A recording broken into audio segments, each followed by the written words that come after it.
Hello everyone, आप सभी का स्वागत है आपके अपने ब्यूटीफुल से चैनल माधव कृष्णा क्लासेस में। तो बच्चों, हमने पिछली क्लास में हम लोग अपना लेक्चर नंबर 1 लिया था, जो कि हमारा साइंस का हिंदी मीडियम का था, क्लास 10th के लिए। जिसमें हम लोगों ने पढ़ा था कि केमिकल रिएक्शन यानी कि रासायनिक अभिक्रिया किसे कहते हैं, रासायनिक समीकरण क्या होता है, रासायनिक समीकरण कितने प्रकार की होती है, ये सारी चर्चा हमने पिछली क्लास के अंदर कर ली थी।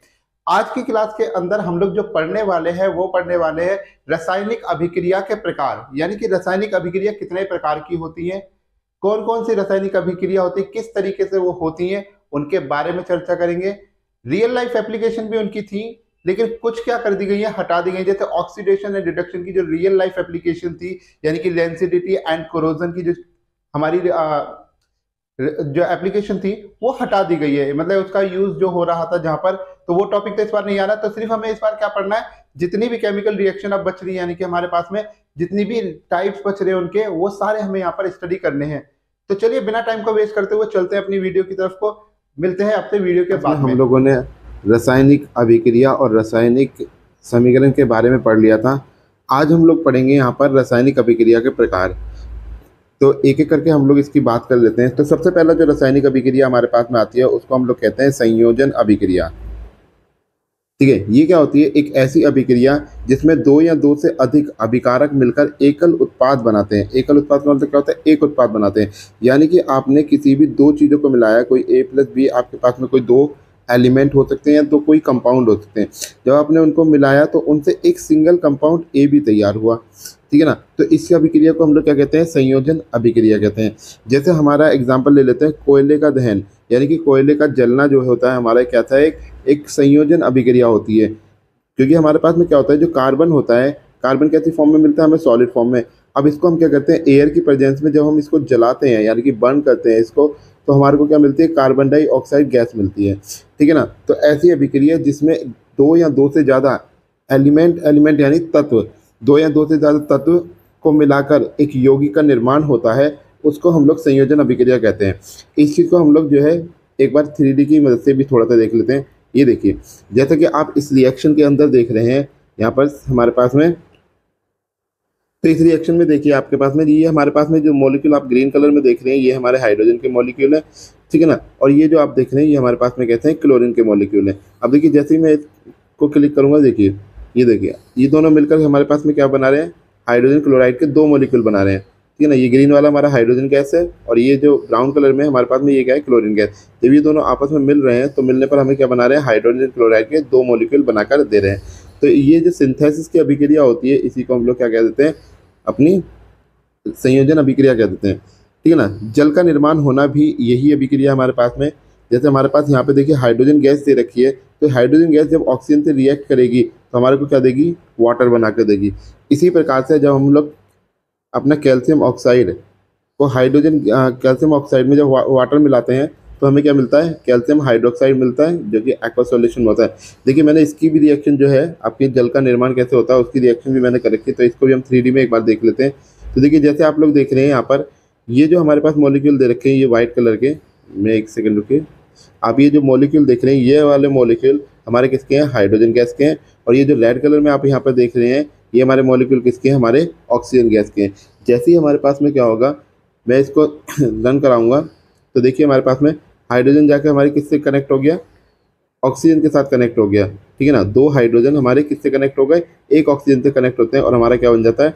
वाटर बन के तैयार हो जाता है। ठीक है ना? क्या बन जाता है हमारे पास यहाँ पे? वाटर बन के तैयार हो जाता है।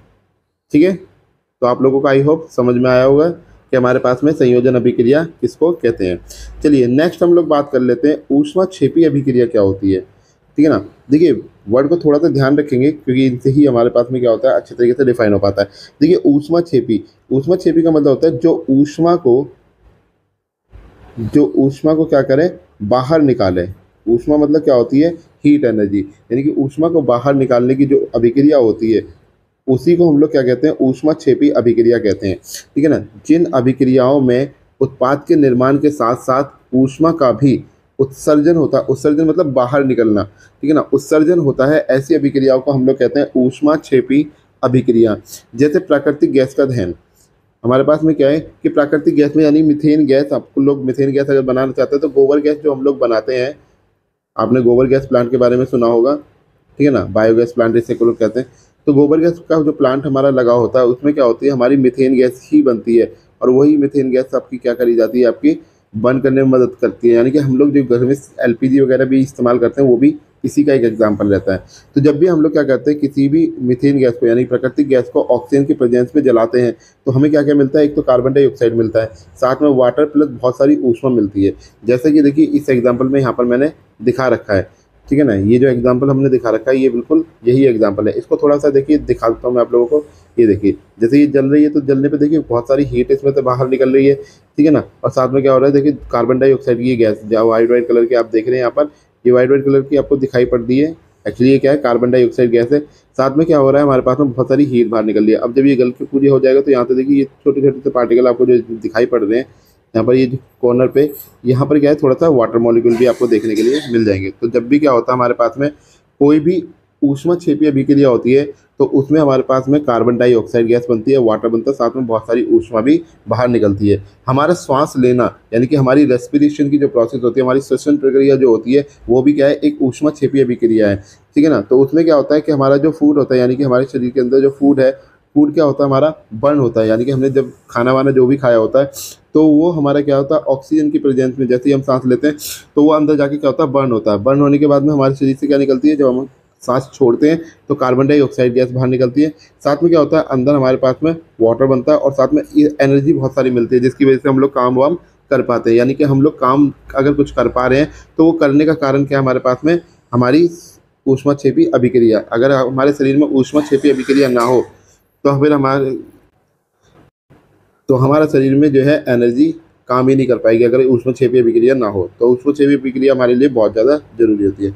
चलिए अगली बात कर लेते हैं। सेकंड अभिक्रिया जो हम लोग बात कर रहे हैं यहाँ पर, जो दूसरी अभिक्रिया हमारे पास में है वो है वियोजन अभिक्रिया। वियोजन को इंग्लिश में कहते हैं हम लोग डीकम्पोजिशन रिएक्शन, यानी कि किसी चीज़ को तोड़ने वाली, ठीक है ना। तो ये वियोजन अभिक्रिया क्या होती है, एक ऐसी अभिक्रिया जिसमें एकल अभिकारक टूटकर दो या दो से अधिक उत्पाद बनते हैं, ठीक है ना। यानी कि एक ऐसी अभिक्रिया जिसमें एक से अनेक बनाने का निर्माण होता हो।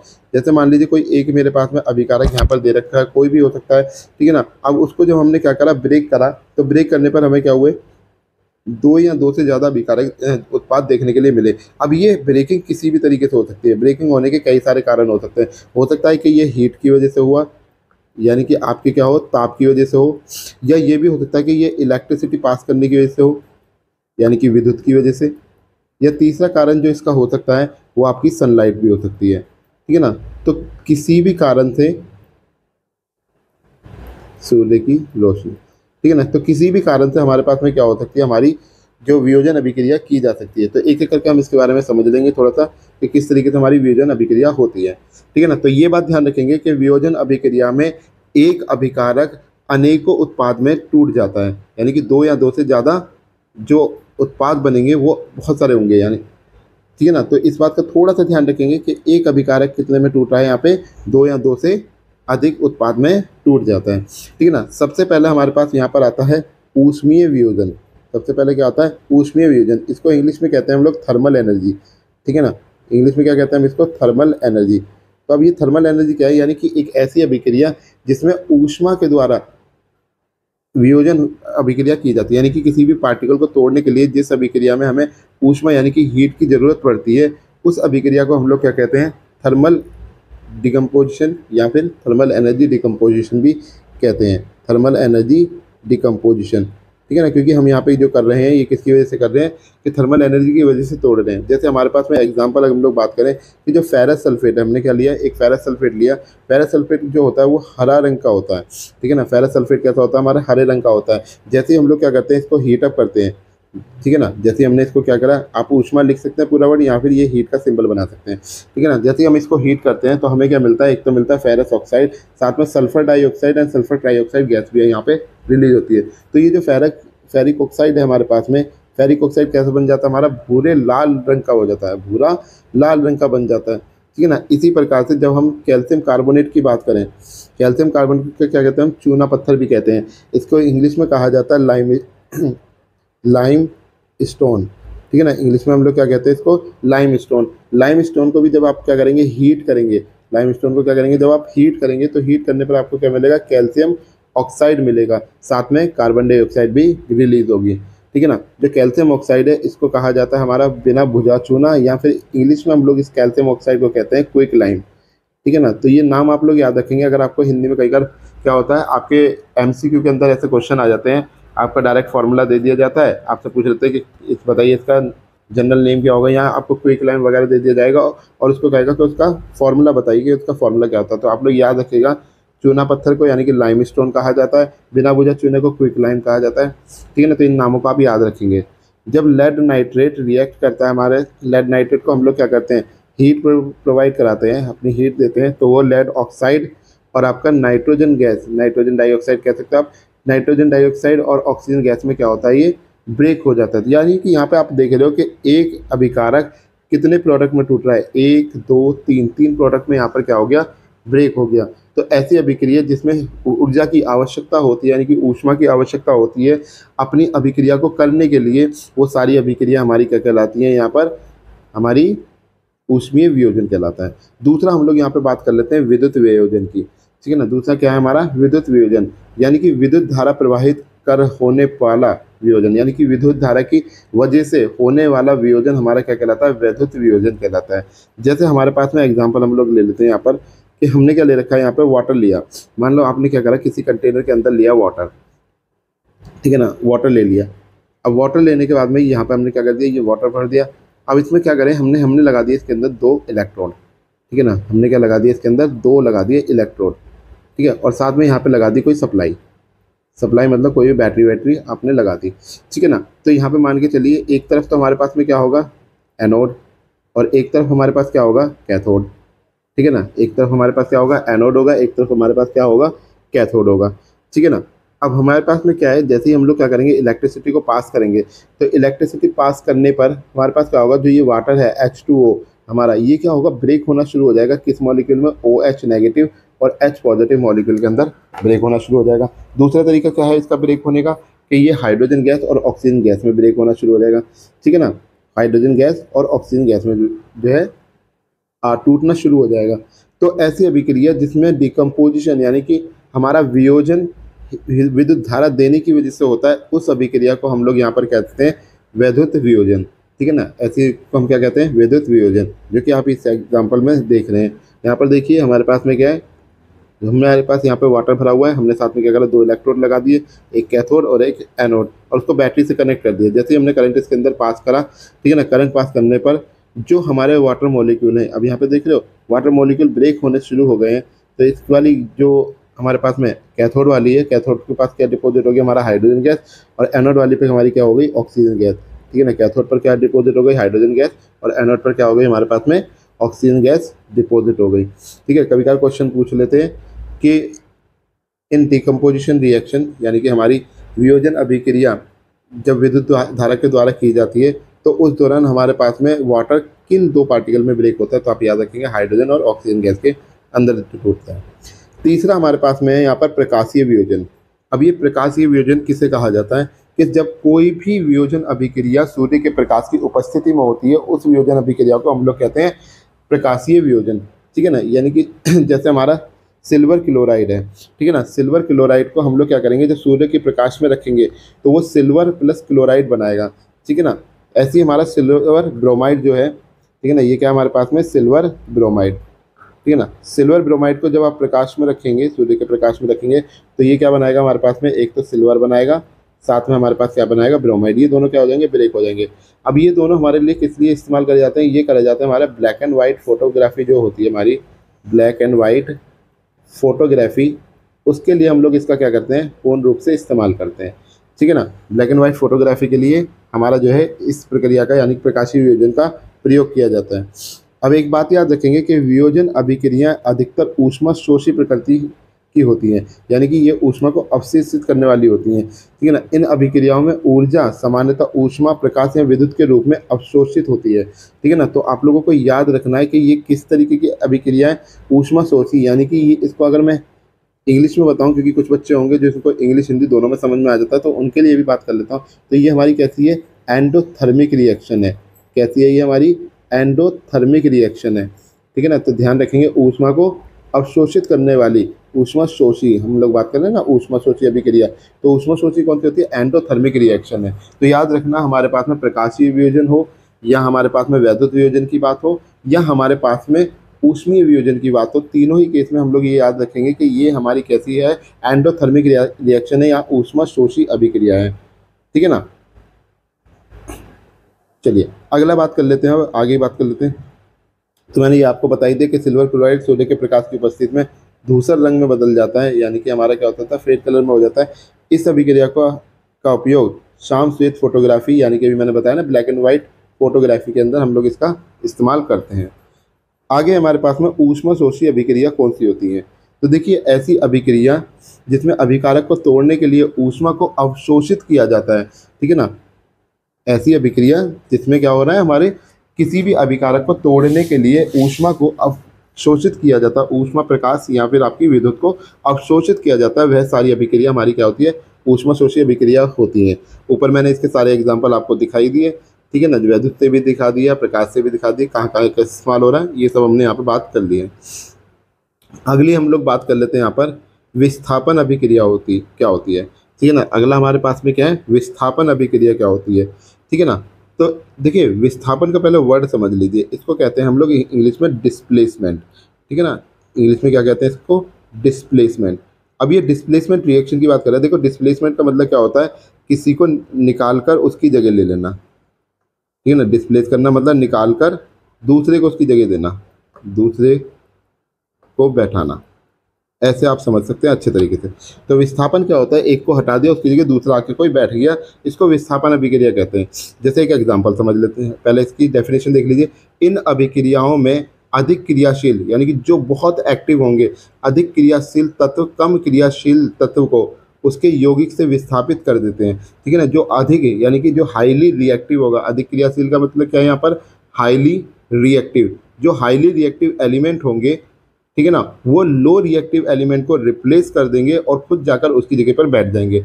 इसको हम ऐसे समझ सकते हैं कि जैसे WWF की एक लड़ाई चल रही है और उसके अंदर द ग्रेट खली के साथ में, इसके साथ द ग्रेट खली के साथ में आकर एक 5 साल का बच्चा, ठीक है ना, 5 ईयर का कोई चाइल्ड है, वो आकर क्या कर रहा है? कह रहा है कि मैं इससे फाइट करूंगा। यार 5 साल का बच्चा क्या फाइट करेगा? चाहे वो 10 भी आ जाए ऐसे 5-5 साल के बच्चे, तो क्या द ग्रेट खली को हरा सकते हैं? नहीं हरा सकते ना। तो इसी तरीके से ग्रेट खली क्या हो जाएगा? हाईली रिएक्टिव हो जाएगा यहाँ पर। और वो जो बच्चे हैं, जो ग्रुप में बच्चे आए थे 10, 12, 5 जो भी आए थे, वो सारे बच्चे यहाँ पर क्या हो जाएंगे? लो रिएक्टिव हो जाएंगे। तो द ग्रेट खली क्या करेगा? सबको एक साथ मुट्ठी में भरेगा और फेंक देगा एक तरफ। ठीक है ना। तो यहाँ पर ये क्या कहलाएगा हमारे पास में? ये कहलाएगा हमारे पास में डिस्प्लेसमेंट रिएक्शन के हाईली रिएक्टिव एलिमेंट ने क्या करा? लो रिएक्टिव एलिमेंट को यहाँ पर क्या कर दिया? रिप्लेस कर दिया। ठीक है ना। हाईली रिएक्टिव एलिमेंट ने क्या करा? लो रिएक्टिव एलिमेंट को यहाँ से रिप्लेस कर दिया। ठीक है। आई होप से समझ में आई। अब चलिए इसको थोड़ा सा प्रैक्टिकली हम 3D व्यू में देख लेते हैं। जैसे आप इस रिएक्शन के दौरान देख रहे हैं कि यहाँ पर हमारे पास क्या है कि जो ये सिल्वर कलर आप देख रहे हैं, ये जो सिल्वर कलर की हमें बॉल दिखाई दे रही है यहाँ पर, ये हमारी है आयरन की बॉल, यानी कि फेरस की बॉल। ठीक है ना। और ये जो आप यहाँ पर देख रहे हैं, ये हमारे पास है कॉपर की बॉल। ठीक है ना। और ये जो बीच में आप देख रहे हैं यहाँ पर, बीच में ये सेंटर पे लगा है हमारा सल्फर, और इसके ये 4 कॉर्नर पर रेड रेड कलर में जो लगे हुए हैं, ये हमारा लगा है ऑक्सीजन। ठीक है ना। ये ऑक्सीजन लगा हुआ है। अब जैसे ही हम लोग क्या करेंगे, इसको रिएक्ट करेंगे, आप देखिएगा ये जो आयरन है ये हाईली रिएक्टिव होता है as compared to the copper. ठीक है ना। आप रिएक्टिविटी सीरीज जब पढ़ेंगे तो उसके अंदर आपको ये चीज़ देखने के लिए मिल जाएगी। जो भी एलिमेंट हाइड्रोजन गैस से ऊपर आते हैं वो हाईली रिएक्टिव होते हैं, जो एलिमेंट हाइड्रोजन गैस से नीचे की तरफ आते हैं वो हमारे सारे के सारे लो रिएक्टिव होते हैं। आप रिएक्टिविटी सीरीज में देखेंगे तो आपको ये चीज़ दिख जाएगी, और बुक में ये रिएक्टिविटी सीरीज बनी है। अब आप रिएक्शन को देखिए ध्यान से, मैं 3D में दिखाता हूँ। यहाँ देखिए, तो यहाँ पे आप देखिए कि जैसे ही हमारे पास में ये हमारा इसके पास में गया, जैसे ही ये इससे कनेक्ट हुआ, कनेक्ट होते के साथ ही आपने क्या देखा कि कनेक्ट होते के साथ ही कॉपर क्या हो गया? यहाँ से सेपरेट हो गया था। ठीक है ना। ये देखिए कॉपर बिल्कुल क्या हो गया? सेपरेट हो गया। ठीक है ना। तो इस रिएक्शन को हम लोग यहाँ पर क्या कह रहे हैं? विस्थापन अभिक्रिया कह रहे हैं। क्लियर है? तो मैंने आपको यहाँ पे दिखा दिया। आप चाहो तो डायग्राम के माध्यम से भी देख सकते हो कि परखनली और धागा हमने लगा रखा है यहाँ पर। तो जब लोहे की कील को भूरे रंग के कॉपर की परत जम जाती है, अब हमारे पास में क्या हुआ? जो ये हमारा कॉपर सल्फेट होता है, ये कैसा होता है? एक ब्लू कलर का सॉल्यूशन होता है। ठीक है ना। ब्लू सॉल्यूशन होता है किसका? हमारा कॉपर सल्फेट का, CuSO4। ठीक है ना। कील तो हमने देखी है सभी लोगों ने कि कील किस तरीके से होती है। ठीक है ना। अब जैसे ही हमारे पास में क्या होता है, कॉपर सल्फेट हमारा रिएक्ट करता है किसके साथ में, जिंक के साथ में, तो वो जिंक सल्फेट बना लेता है। यानी कि किलो के ऊपर आप देखोगे तो ब्राउन कलर, किलो के ऊपर क्या हो जाएगा, एक ब्राउन कलर उसके ऊपर चढ़ना शुरू हो जाता है, ठीक है ना। ब्राउन कलर की हम एक लेयर उस पर देखते हैं कि ब्राउन कलर के, तो इसी चीज़ को हम लोग क्या कहते हैं, रस्टिंग कहते हैं, ठीक है ना। तो जिंक हमारा कॉपर क्या है, जिंक कॉपर से अधिक क्रियाशील तत्व है, इसी वजह से ये क्या कर देता है, हाईली रिएक्टिव होने की वजह से कॉपर को यहाँ से रिमूव कर देता है और खुद जाकर उसकी जगह पर बैठ जाता है। क्लियर है। चलिए नेक्स्ट हम लोग बात कर लेते हैं चौथी जो रिएक्शन हमारे पास यहाँ पे देखने के लिए हमें मिल रही है, दैट इज द द्विविस्थापन अभिक्रिया। अब ये द्विविस्थापन अभिक्रिया क्या है, इसको इंग्लिश में कहा जाता है double displacement reaction, double displacement reaction, ठीक है, डबल डिस्प्लेसमेंट रिएक्शन, ठीक है ना। अब डबल डिस्प्लेसमेंट रिएक्शन होती क्या है, एक ऐसी अभिक्रिया जिसमें जो उत्पादों का निर्माण होता है वो एक दूसरे को हटाकर नहीं, उनके जबकि आयनों के आदान प्रदान से होता है, ठीक है ना, उनके आयन के आदान प्रदान से होता है। इसको समझने के लिए फिर से हम लोग चलते हैं अपनी जरा WWF की लड़ाई के अंदर। अब यहाँ पर क्या हो रहा है, पहले हमारे पास में ग्रेट खली लड़ रहा था बच्चों से, ठीक है ना, तो बच्चों का कितना भी बड़ा ग्रुप आ जाए वो उसका आराम से हटा देता था, तो विस्थापन अभिक्रिया का काम कर रहा था। अब हमने क्या करा, अपनी ग्रेट खली को, यानी कि जो हमारा द ग्रेट खली है उसको हमने इस बार लड़ाया बिग शो के साथ में, ठीक है ना। किसके साथ लड़ाया, बिग शो के साथ लड़ाया। अब बिग शो और ग्रेट खली हमें पता है कि दोनों के दोनों क्या हैं, बहुत ही पावरफुल हैं, ठीक है ना। बिग शो और ग्रेट खली दोनों के दोनों कहते हैं बहुत ही पावरफुल हैं। अब ये क्या करेंगे, क्या एक दूसरे को धक्का मार के हटा सकते हैं, नहीं, इन दोनों के पास क्या है, इक्वालिटी है।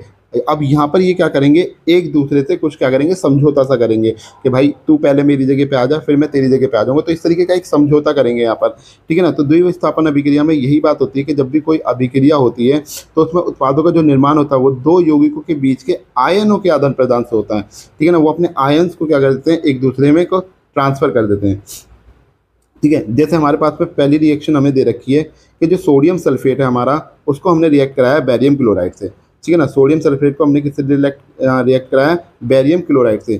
तो जब भी ये बैरियम क्लोराइड, तो सोडियम हमारे पास में जितना रिएक्टिव है उतना ही हमारे पास में क्या है, बैरियम भी हमारा उतना ही रिएक्टिव होता है। तो बैरियम क्या करेगा, इसके पास से हटेगा और जाकर क्या करेगा, सोडियम के सल्फेट के साथ कनेक्ट हो जाएगा, तो बनाएगा बैरियम सल्फेट। और हमारा जो क्लोरीन और सोडियम है ये मिलकर क्या बनाएंगे, सॉल्ट का निर्माण करेंगे, ठीक है ना। तो हमारे पास में जो बैरियम सल्फेट है वो कहता है एक सफ़ेद एविले अवक्षेप का निर्माण होता है, ठीक है ना। इसका मतलब क्या है, वाइट प्रेसिपिटेट कहते हैं हम इसको, वाइट प्रेसिपिटेट बनाता है, वाइट प्रेसिपिटेट, ठीक है ना। सफ़ेद एविले, एविले का मतलब क्या होता है, जो ना घुलने वाला हो। सफ़ेद एविले अवक्षेप का निर्माण करता है, इसलिए इस अभिक्रिया को हम अवक्षेपण अभिक्रिया यानी कि प्रेसिपिटेट रिएक्शन भी कहते हैं। द्विविस्थापन, याद रखना, द्विविस्थापन अभिक्रिया को अवक्षेपण अभिक्रिया यानी कि प्रेसिपिटेशन रिएक्शन भी कहा जाता है। ये बात आप लोग ध्यान रखेंगे, ठीक है ना। सारी की सारी, अभी एक चीज़ और ध्यान रखेंगे, इसमें नोट बना के बात को लिख लीजिए, दिमाग में डाल लीजिए। कभी का डायरेक्ट क्वेश्चन आ जाता है इस बात पे कि जितनी भी द्विविस्थापन अभिक्रिया होती है जरूरी नहीं है कि वो सारी की सारी अवक्षेपण अभिक्रिया हो, ठीक है ना। जरूरी नहीं है वो सारी की सारी अवक्षेपण अभिक्रिया हो, उसमें कुछ होंगी और कुछ भी हमारी नहीं भी होंगी, ठीक है ना। कुछ अभिक्रिया हमारी अवक्षेपण होंगी, कुछ अभिक्रिया हमारी अवक्षेपण नहीं भी होंगी। तो द्विविस्थापन अभिक्रिया अवक्षेपण बनाती है, लेकिन हर एक रिएक्शन के लिए बनाती है, ये बात सही नहीं है, ठीक है ना। तो चलिए अब इसका एक एग्जांपल समझ लेते हैं। अब यहाँ पर आप लोग देख रहे हो मेरे पास में कि ये जो सिल्वर की बॉल आप देख रहे हो, ये क्या हमारे पास में, ये सिल्वर हो गया। उसके साथ में हमारे पास ये जो ब्लू कलर में आप देख रहे हो ये है हमारे पास में नाइट्रोजन, ठीक है ना। और साथ में ये जो तीन रेड कलर में आप डॉट देख रहे हैं, यानी कि ये रेड कलर में आपको बॉल दिखाई दे रही है, आपको ये वाली, ठीक है ना। ये जो रेड कलर की आपको बॉल दिखाई दे रही है यहाँ पे, ये हमारे पास में क्या है, ये हमारा ऑक्सीजन है, ठीक है ना। साथ में यहाँ पे देखिए, अब ये जो सिल्वर आपको यहाँ पे दिख रहा है, यहाँ पे ये जो सिल्वर जैसी बॉल आपको दिख रही है, ये हमारा है पोटेशियम, और ये जो ग्रीन कलर हमारे पास दिख रहा है ये हमारी क्लोरीन। अब जैसे ही क्या होगा, ये इसके साथ में रिएक्ट कराएंगे, ठीक है ना। जैसे ये क्या होगा, हमारे पास में सिल्वर नाइट्रेट हमारा पोटेशियम क्लोराइड के साथ रिएक्ट करेगा तो वो बनाएगा सिल्वर क्लोराइड, साथ में प्लस सिल्वर नाइट्राइट बनाएगा। अब इसको जरा 3D की मदद से थोड़ा सा समझ लेते हैं। अब आप देखिए, ये जैसे ही इन्होंने क्या करा, आपस में रिएक्ट करा, तो देखो हमारे पास क्या हो गया, सिल्वर ने जाके क्या हुआ, किससे जमा हो गया, हमारे क्लोरीन के साथ में कनेक्ट हो गया, ग्रीन और ये सिल्वर मिल गए तो सिल्वर क्लोराइड बना दिया हमारे पास में। साथ में क्या हुआ, हमारे पास में पोटेशियम जाकर हमारे इन तीन मॉलिक्यूल थे तो पोटेशियम नाइट्राइट का निर्माण कर दिया, ठीक है। तो आप लोगों को आई होप ये रिएक्शन समझ में आ गई हो कि किस तरीके से ये रिएक्शन हमारी चल रही है, ठीक है। यहाँ तक कोई डाउट हो तो आप लोग क्या है कमेंट में डाल सकते हैं, नीचे के सर हमें ये वाली चीज़ नहीं समझ में आई, इस चीज़ को आप दोबारा समझा दीजिए, तो मैं आपको दोबारा भी इस चीज़ को समझा दूंगा। क्लियर है? चलिए अब बात करते हैं हम अपनी अगली रिएक्शन पे, जो कि हमारी उपचयन एवं अपचयन अभिक्रिया। अब ये उपचयन अपचयन का क्या मतलब है? इसको कहते हैं हम ऑक्सीडेशन एंड रिडक्शन रिएक्शन। ठीक है ना, ये हमारी क्या है? Oxidation and reduction reaction. ठीक है, ऑक्सीडेशन एंड रिडक्शन रिएक्शन। अब सबसे पहले हम लोग बात कर लेते हैं उपचयन क्या होता है। देखिए, उपचयन वह अभिक्रिया होती है जिसमें अभिक्रिया के दौरान हमारे ऑक्सीजन में वृद्धि हो। ऐसी अभिक्रिया जिसमें ऑक्सीजन की वृद्धि हो या हाइड्रोजन का ह्रास हो। ह्रास का मतलब क्या होता है? हाइड्रोजन का नुकसान हो। ठीक है ना, तो उस अभिक्रिया को हम लोग क्या कह देते हैं? यहाँ पर उपचयन अभिक्रिया कह देते हैं। ऐसी अभिक्रिया क्या कहलाती है? हमारी उपचयन अभिक्रिया कहलाती है। जैसे हम लोग कार्बन को जब रिएक्ट करा रहे थे, किससे? हमारे एयर की प्रेजेंस में उसको जला रहे थे, यानी ऑक्सीजन से रिएक्ट कर रहे थे। तो एयर की प्रेजेंस में जलाने पर देखो, कार्बन पहले तो अकेला था और ऑक्सीजन भी अकेला था। अब कार्बन के पास क्या आ गया? ऑक्सीजन आ गया। तो इसने क्या करा? गेन करा ना, यहाँ पर गेन हो गया इसको ऑक्सीजन का। क्या करा इसने? ऑक्सीजन का गेन हो गया इसको। तो इस अभिक्रिया को हम लोग क्या कहेंगे? यहाँ पर ऑक्सीडेशन कहेंगे। यानी कि जहाँ पर ऑक्सीजन का गेन होता है या हाइड्रोजन का लॉस होता है, ऐसी अभिक्रिया को हम लोग क्या कहते हैं? ऑक्सीडेशन रिएक्शन कहते हैं। ठीक है ना, या फिर दूसरी रिएक्शन हमारे पास देखिए, जैसे यहाँ पे दे रखा है हमें कॉपर दे रखा है। ठीक है ना, तो कॉपर को हमने रिएक्ट कराया किसके साथ में? ऑक्सीजन के साथ रिएक्ट कराया। अब जब कॉपर को ऑक्सीजन, यानी कि कॉपर को आप क्या कर रहे हो? ऑक्सीजन की प्रेजेंस में हीट देकर उसे रिएक्ट करा रहे, तो आपको क्या बन रहा है? कॉपर ऑक्साइड मिल रहा है। ठीक है, आपको क्या मिल रहा है? कॉपर ऑक्साइड मिल रहा है। तो यहाँ पे भी हमें क्या हो रहा है? ऑक्सीजन का गेन हो रहा है। ऑक्सीजन का जहाँ जहाँ गेन होगा वो सारी रिएक्शन हमारे लिए क्या कहलाएगी? ऑक्सीडेशन रिएक्शन कहलाएगी। ठीक है, तो उपचयन अभिक्रिया हमारी क्या कहलाती है? उपचयन अभिक्रिया हमारी जहाँ पर ऑक्सीजन का गेन हो या हाइड्रोजन का नुकसान हो, ह्रास हो, उसको हम लोग कहते हैं यहाँ पे उपचयन अभिक्रिया। दूसरी हमारे पास यहाँ पे आ जाती है अपचयन अभिक्रिया। अपचयन यानी कि रिडक्शन, इसको हम के लोग क्या कहते हैं? रिडक्शन रिएक्शन कह देते हैं। पहली वाली ऑक्सीडेशन थी, ये रिडक्शन होती है। यानी कि एक ऐसी अभिक्रिया जिसमें ऑक्सीजन का ह्रास हो, यानी कि ऑक्सीजन का नुकसान हो और हाइड्रोजन की वृद्धि हो, ऐसी रिएक्शन को हम लोग कह देते हैं अपचयन अभिक्रिया। ठीक है ना, ऐसी अभिक्रिया जिसमें हाइड्रोजन का क्या हो रहा हो? फायदा हो रहा हो, यानी हाइड्रोजन में वृद्धि हो रही हो और हमारे ऑक्सीजन में जो है ह्रास हो रहा हो या उसका नुकसान हो रहा हो, उसको हम लोग कह देते हैं अपचयन अभिक्रिया। जैसे कि आप यहाँ पर देख रहे हैं कि कॉपर ऑक्साइड जो है उसको हमने क्या करा? हाइड्रोजन से रिएक्ट कराया। ठीक है ना, साथ में उसको बहुत सारी हीट दी। ये कैसी अभिक्रिया? अब ये भी ध्यान रखेंगे ये कौन सा टाइप की अभिक्रिया चल रही है हमारे पास में? हीट लेके उसके बाद अपने आप को क्या कर रहा है? अपनी रिएक्शन को करा रहा है। तो ये हमारे किस तरीके की है? ये हमारी एंडोथर्मिक रिएक्शन है। कैसी है ये? हमारी एंडोथर्मिक रिएक्शन है, यानी कि ऊष्मा शोषी अभिक्रिया है। ऊष्मा शोषी अभिक्रिया है। ठीक है ना, आप इसको ध्यान रखेंगे कि ये हमारी कौन सी है? ऊष्मा शोषी अभिक्रिया के ऊष्मा लेने के बाद में ये रिएक्शन हमारी पॉसिबल हो पा रही है। तो देखिए, कॉपर ऑक्साइड प्लस हाइड्रोजन जब हमने कराया, तो यहाँ से देखिए कॉपर, यहाँ से जब ये रिएक्ट करने के बाद कॉपर हमारे पास क्या हो गया? यहाँ पर सेपरेट हो गया। मतलब यहाँ से पहले ऑक्सीजन था यहाँ पर, लेकिन अब देखिए यहाँ पर इस कॉपर के साथ में कोई ऑक्सीजन नहीं है। मतलब यहाँ पर हमारा क्या हो रहा है? ऑक्सीजन का लॉस हो रहा है। जब ऑक्सीजन का लॉस हुआ तो हमने इस रिएक्शन को क्या कह दिया? अपचयन यानी कि रिडक्शन रिएक्शन कह दिया, क्योंकि ऑक्सीजन का हमें लॉस हो गया। अब हाइड्रोजन वाले केस में देखिए, यहाँ से जब हाइड्रोजन ने इससे रिएक्ट करा तो हाइड्रोजन ने क्या बनाया? वाटर बनाया। तो हाइड्रोजन को देखो, यहाँ पे कोई ऑक्सीजन नहीं था, लेकिन यहाँ पे ऑक्सीजन का क्या हो गया? गेन हो गया। तो ऐसी अभिक्रिया को हमने क्या कह दिया? ऑक्सीडेशन अभिक्रिया कह दिया। ठीक है ना, ऐसी रिएक्शन हमारी कौन सी होगी? ऑक्सीडेशन रिएक्शन या उपचयन अभिक्रिया हमारी हो जाती है। ठीक है ना, तो क्लियर है? ऑक्सीडेशन, जब ये दोनों रिएक्शन एक साथ हो रही हैं, जब ये दोनों रिएक्शन एक साथ हो रही हैं, यहाँ पे देखो उपचयन भी हो रहा है इस रिएक्शन में, अपचयन भी हो रहा है, तो ऐसी इक्वेशन को हम लोग क्या कह देते हैं? अभिक्रिया को हम कहते हैं रिडॉक्स अभिक्रिया। क्या कहा जाता है ऐसी अभिक्रिया को? रिडॉक्स अभिक्रिया बोलते हैं। ठीक है ना, तो ध्यान रखेंगे जब भी उपचयन अभिक्रिया और अपचयन अभिक्रिया एक साथ होती हैं तो ऐसी अभिक्रिया को रिडॉक्स अभिक्रिया कहा जाता है। ठीक है, तो देखिए इस अभिक्रिया में कॉपर ऑक्साइड कॉपर में उपचयित हो जाता है, हाइड्रोजन उपचयित होकर जल बनाता है। इस अभिक्रिया में उपचयन और अपचयन दोनों हो रहे हैं, इसे रिडॉक्स अभिक्रिया कहते हैं। आई होप सो आप लोगों को वीडियो बहुत पसंद आई होगी। मैं उम्मीद करता हूं कि आप लोगों ने बहुत कुछ यहाँ से सीखा होगा, आप लोगों को समझ आया होगा कि कौन कौन सी केमिकल रिएक्शन किस तरीके से काम कर रही है। तो आप लोग इसी तरीके से यहाँ पे पढ़ते रहिए, और अगर आप लोगों को लगता है कि वीडियो बड़ी इंफॉर्मेटिव रही है, बहुत ही अच्छी रही है, तो अपने दोस्तों में, अपने मित्रों में जरूर इसको शेयर कर दीजिएगा, ताकि उन लोगों को भी इसका लाभ मिल सके। बेटा हमेशा दूसरों का भला करते हुए रहना चाहिए। दूसरों का भला जितना आप करोगे आपका भला तो ऑटोमेटिक होगा। नेकी कर दरिया में डाल। ठीक है बेटा, तो चलिए मिलते हैं आपसे अगली वीडियो के अंदर। तब तक के लिए लेते हैं आपसे अलविदा। Good bye, see you again.